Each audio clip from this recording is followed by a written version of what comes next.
Сәлем, достар, Казаныбыз бойынша сәяхәтебезне дәвам итәбез. Бүген мин сезне Бауман урамында урнашкан татар иленә багышланган һәйкәл белән таныштырачакмын.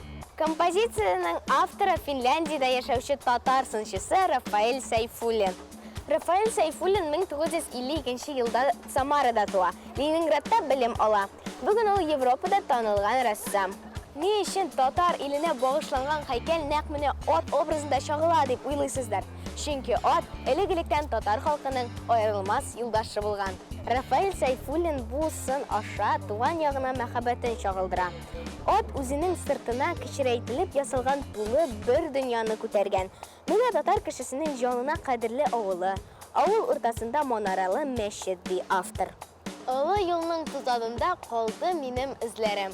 Дуслар, бу юллар татар халык җырыннан икәнен барыгыз да беләсездер.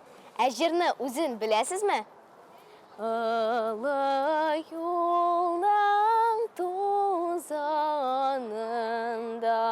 калды минем эзләрем.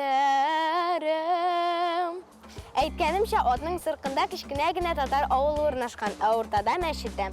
Атның ялы борынгы булгарларның зәркән эшләнмәләрен хәтерләтә.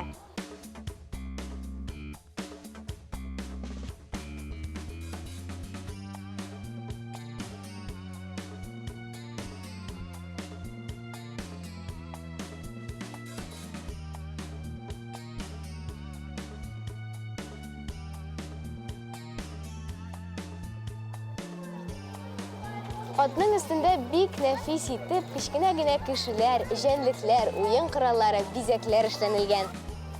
Минемчә, бу һәйкәл беркемне дә битараф калдырмый. Кемгәдер ошый, кемгәдер ошамаска да мөмкин. Шәхсән миңа үземә бу һәйкәл бик ошый. Дуслар, ә бүгенгә мин сезнең белән саубуллашам. Сау булыгыз.